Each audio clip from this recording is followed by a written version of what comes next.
The role of head girl at one of Britain's leading girls' schools will be renamed because it's deemed too binary. St Paul's Girls' School, Susanna's former school, says changing the title to head of school was initiated by students and is more modern, age-appropriate, inclusive and creates an environment where students can explore their own identity. Is that right? So, is it time for schools to ditch titles like head girl, and should St Paul's Girls' School now rename itself? Joining us now, journalist Rebecca Reid, no relation, who says the role shouldn't be renamed for a minority, and social commentator Joanna Jarji, who believes being more inclusive is a good thing. Very good morning to you both. I mean, Joanna, there is an argument, isn't there? If you're not going to say head girl because you're getting rid of the word girl, then St Paul's Girls' School doesn't make sense anymore. You should get rid of the word girl altogether.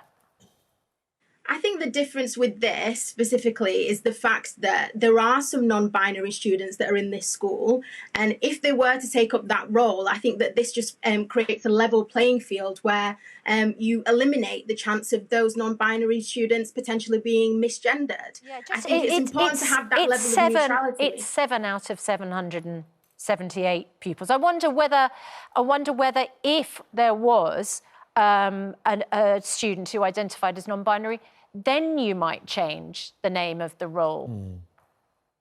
No, I mean, if we had that approach to everything and said that, oh, well, it's only a minority, it's only, a small number of people, then I think that a lot of rules and a lot of things that we've changed to become more inclusive wouldn't happen. I think it's important to have that level playing field. We know that this is the direction that society is going in. And it's actually important to note that it's the students themselves who have chosen to do this. It's not, some rule that's been pushed upon them and imposed on them. This is something that they want for a healthier environment, and they're actually thinking of their non-binary students that are around them and how they can make them feel more comfortable. And I just don't really see what's wrong with that. Rebecca Reid, what's your experience? What was it like for you at school? Were you head girl at any point, or had a role similar? Ironically, I wasn't head girl, I was house captain, which is actually a gender-neutral term. But I went to an all-girls school, and I feel really strongly that the concept of being a girl is a really important one, just as being non-binary is also important. But my frustration comes when I start to see the word girl being removed rather than non-binary being added and us having both, because it's really important that girls still exist. We know that girls face very specific educational challenges, particularly in STEM subjects, and I don't think that removing it is going to help us to smash through those barriers even further. OK, so Rebecca, so you've got to an interesting point, which is because I asked Joanna, well, if you're going to get rid of the term head girl, why don't you change the name of the school altogether? The point is, they're not getting rid of the name girl altogether. They're doing exactly what happened at your school, which is they are simply replacing one term, head girl, with head of school, or it could be house captain. I mean, it is an entirely gender-neutral term, and they're not eliminating the word girl altogether at all. I think in this specific case, they're not, because it's still in the title of the school. And that's really important because we know that all-girl education and that single-sex schools are really important for girls. And we know that girls perform better in single-sex education environments for a lot of reasons. In terms of this, specifically to St Paul's, they're going back to the expression that was used, like originally. They always had a school captain. Head girl was a sort of more modern introduction at some point during their history. But if we broaden this out to talk about schools in general, that's where I think it's really important, because I do think there is this move that just getting rid of all gendered language and going straight for non-binary everything is better or more modern. But I don't think it is. I think it starts to get rid of the fact that actually for trans people, being able to use their correct words and pronouns is really important. So non-binary actually takes that away from them. And similarly, I'm a woman. My pronouns are important too.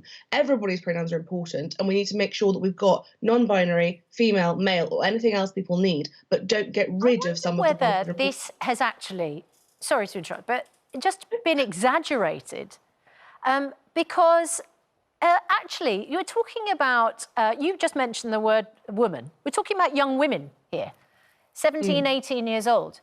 And they might just not want to be called girls anymore. They are, they're maturing, growing up. Perhaps being called head girl makes you feel about 12.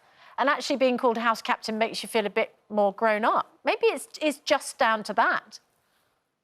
I think it's probably down to a lot of things. And I think, generally speaking, what happens in one specific school should be the business of specific people within the school. And this is an independent school, so it's a different situation. It's not being done by the government. What worries me is the more general shift that this indicates, which is not using that language or being afraid to use that language. And I think we're all terrified of getting it wrong and getting cancelled and saying the wrong thing. But in reality, we should all be aiming for the most inclusive language, which still includes women and girl, as well as man and boy, and non-binary. Joanna, shouldn't it be a case of whoever gets elected to represent the school, it's a head of school position, that they should then choose what they want to be referred to, whether it's head girl or house captain? It's an individual choice. So rather than the school make this blanket decision, this is what the title's going to be. Your role will be head of school, but you can decide of a number of options what the title should be. Isn't that the way to go? Well, I think these students are clearly going to be, you know, the tastemakers of the future and the future leaders of our country. And there's a lot of occupations where, you know, you would say, well, I'm a doctor, or anything that is just specifically neutral. Nobody says I'm a woman doctor, or, you know, there's certain professions where they're not going to think twice in the future. So I think if something is going to make people more comfortable, and the students have chosen this, I really don't think it makes much difference. And I always think it's interesting when something like this happens, that it's always people from the outside, either adults or people that it doesn't directly affect, who have a problem with this and make it seem as if, you know, it's something that's, you know, to the girls and the pupils' detriment, when really they're the ones who have made this choice. This is the way that the world, the direction that the world is going in. And I think we just basically need to get with the program. They're not complaining about it. This is what they want. So, you know, stop kind of being offended on behalf of other people. Well, you'd be amazed, Joanna, you'd be amazed how many people are offended, because we ran a Twitter poll about it and we asked, should we cancel the term head girl? And only 9% said yes, it should be cancelled. More than 90% are outraged at getting rid with the programme about getting rid of it. So look, a number of people getting in touch. JB says if the school is a girls-only school, then head girl should stay. Christopher says surely the head of the school is the head teacher. Just like to point out the head teacher at St Paul's Girls is called the High Mistress. Also, it's a school for girls, so head girl should be fine, even for a bunch of millennials. Sarah, girls' school renames head girl role to be more inclusive. Inclusive to who? It's an all-girls school.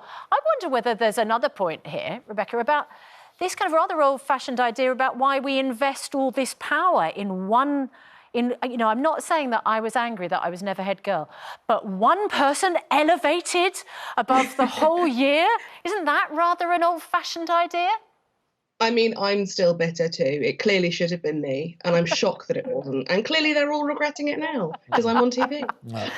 Yeah, that's why we're railing against it. Get rid of head girl and get rid of house captain. For head girl. Rebecca and Joanna, thank you very much.